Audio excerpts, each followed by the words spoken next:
Esquecemos, quando o assunto são os nossos filhos, que o sofrimento amadurece, faz crescer, assim como o ferro, para criar têmpera, precisa passar pelo fogo. E o grande desafio a que nós somos chamados como pais, como educadores, é fazer com que a nossa sociedade tenha homens e mulheres resilientes. Ou seja, homens e mulheres que tenham capacidades de enfrentar as adversidades e não parar nelas, mas superá-las. Esse é o nosso desafio. A gente também não pode achar que a criança é de louça, que nada pode chegar na criança, entendeu? Tem que preparar as crianças para as dificuldades da vida. Tem que preparar as crianças para as surpresas que podem acontecer na vida delas, entendeu? Então eu estava sempre com ela ali. Eu tive a graça de ter um fisioterapeuta em casa, a fisioterapeuta vinha todos os dias em casa. Eu fazia questão de que ela visse eu fazendo fisioterapia, entendeu? Para poder ela que estava melhorando, para poder né? ela ver a minha melhora, meu andar, né? Que eu estava melhorando, que eu estava levantando.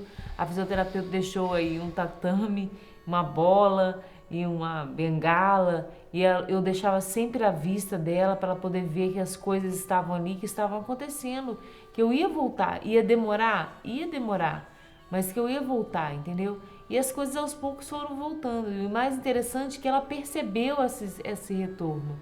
Ela percebeu, tanto que eu fiquei muito tempo sem dirigir, e quando eu dirigi pela primeira vez, ela se emocionou muito. Ela falou: mãe, você está dirigindo, não acredito. Ela se emocionou muito. E isso quer dizer o quê? Que ela teve essa percepção, entendeu? De que a coisa estava evoluindo, de que as coisas estavam melhorando. Né? Na hora do banho, minha mãe ia me dar banho, ela ia junto. Eu fiz questão de que ela fosse junto para poder ela ver a situação que estava. E também para poder mostrar para ela que a vida não é fácil. Que não é porque nós somos de Deus, que nós vamos à missa todos os dias, que nós adoramos a Deus, que nós ensinamos para ela tudo isso, que nós estamos imunes a isso. A única diferença é como a gente reage sobre aquilo que acontece com a gente. Muitas pessoas poderiam se desesperar, fazer besteira, gritar, xingar, renegar a Deus. Deus, por que você fez isso comigo?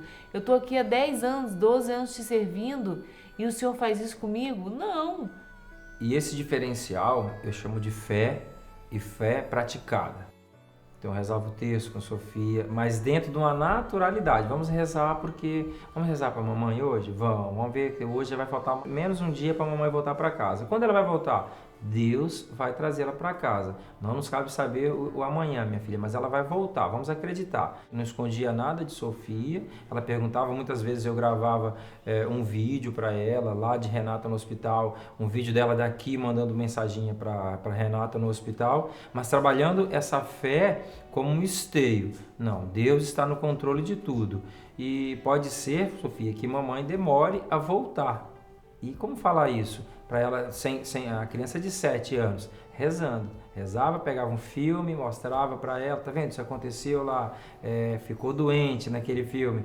Mamãe, nós estamos vivendo isso. Mostrava que com fé, Deus pode trazer daquele mal, daquela situação difícil, trazer um bem maior. E quando você se submete a ser guiado por Deus, você nunca vê isso como uma tragédia, uma coisa ruim, um castigo. Por isso que eu chamo de visita de Deus. Todas as vezes que eu falo, fui visitada por Deus. Vamos ter uma visita de Deus, se Deus é amor, se Deus é coisa boa, se Deus é sinônimo de bondade, e Ele nos visitou numa doença, nos visitou numa coisa que só trouxe, assim, se você olhar como espelho, só coisa ruim, só coisa difícil, hospital todo dia, mudança de rotina, mudança dentro de casa, acreditar quando todo mundo já não está acreditando.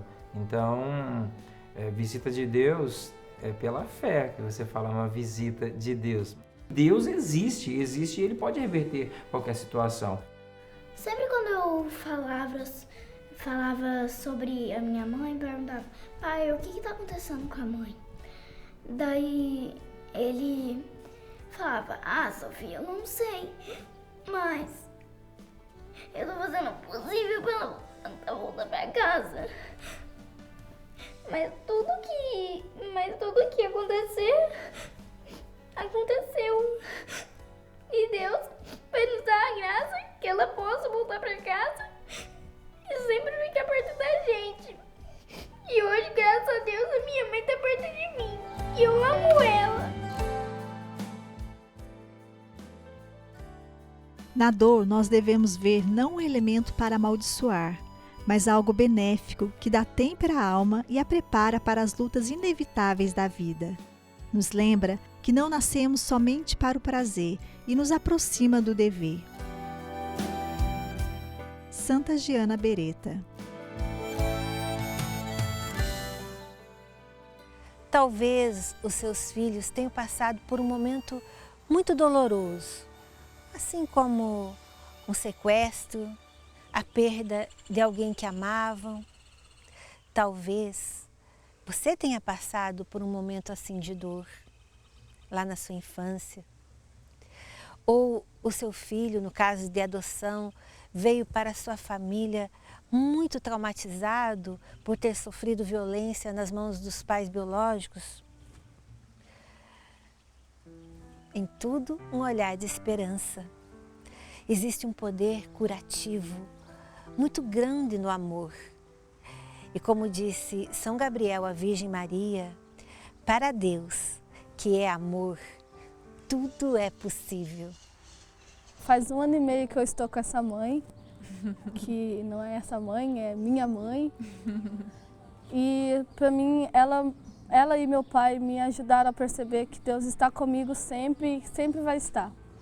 E também que mesmo nas dificuldades, eu posso contar com eles e com Deus. Porque quem ajuda eles é a mesma pessoa que está me ajudando, e é Deus. Em casa a gente aprendeu, né, isso como o Senhor Jonas Abib, de que o Espírito Santo, ele nos inspira, ele nos fortalece, ele nos concede os dons necessários quando a gente mais necessita. Antes de eu conhecer essa família, para mim Deus não era Deus, para mim Deus nem existia. Porque muita gente vinha até mim e falava, você não tem fé, você não acredita em Deus? Eu falava sinceramente que não, por causa de tudo que aconteceu na minha vida. Eu falava, se Deus estava comigo, por que Ele deixou isso tudo acontecer? Para resgatar as perdas que nós já tivemos no coração das nossas crianças. E para construirmos nelas uma educação, primeiro, sadia, que veja, só pode ser cristã. Não adianta você dar simplesmente educação às suas crianças. Hoje não resolve, ou as nossas crianças são evangelizadas. Evangelizada não quer dizer apenas falar de Jesus, mas evangelizado é como você pegar uma salada, do jeito que eu gosto, né? E pegar aquelas folhas todas e os legumes todos, pôr o tempero e com a própria mão, ali na vasilha, você misturar tudo aquilo, para tudo pegar o tempero, de modo que folha por folha, pedaço por pedaço daqueles vegetais, pegar o tempero. Gente, evangelizar é isto, é levar o evangelho às nossas crianças, é levar o evangelho aos nossos adolescentes, de modo que a vida deles seja evangelizada. Eu não sentia a presença de Deus, então para mim eu levava minha vida de qualquer jeito, eu não tinha Deus e ninguém ia fazer eu acreditar que Deus existia em minha vida. Mas agora não, agora eu já entendo que Deus está comigo, e que mesmo eu não acreditando, Ele sempre vai estar comigo, porque Ele morreu na cruz por mim. E é para isso que Ele me trouxe para cá, para que eu acredite mais e mais nele. E essa experiência que a gente tem feito em casa, né, de contar com a graça de Deus, contar com o Espírito Santo e ver assim que é Deus quem faz essa obra, né? É Deus quem nos capacita. Eu experimento muito isso, muito a ajuda do alto, né? Quantas vezes eu falo, gente, é a oração. É a graça de Deus, é o Espírito Santo que nos fortalece, nos renova, né? Tem dias que eu falo, eu não tenho mais forças, né? Ela às vezes não vê, mas eu me ajoelho, choro e peço a força do alto, peço o Espírito Santo. E tudo começa de novo, né? Toda força vem de novo, vem o amor que eu não sei de onde brota, mas a gente sabe. É a graça de Deus nos sustentando e nos levando, né? Porque Deus quer que a gente seja hoje no mundo um exemplo para muita gente que vê as famílias se desfazendo, que fala que família não tem mais né? Família, para que casar? Eu já vi muita gente falar. Meu avô uma vez falou para mim, filhos meus não se casariam mais, não se casariam, porque ele vê tantos casamentos se desfazendo. Então, com o Espírito Santo, a gente consegue chegar muito além, porque Ele nos sustenta, né? É a fé que nos faz caminhar e não desanimar, jamais desanimar. A partir do momento que eu comecei a entender que Deus estava agindo na minha vida, eu comecei a perceber que eu amo Ele também, que eu não preciso da opinião dos outros, eu preciso da minha opinião e da minha fé. Eu acredito em Deus e amo a Deus, porque Ele mudou minha vida. O ser humano, independente das condições em que se desenrola a sua vida, possui uma dignidade única e singular. João Paulo II.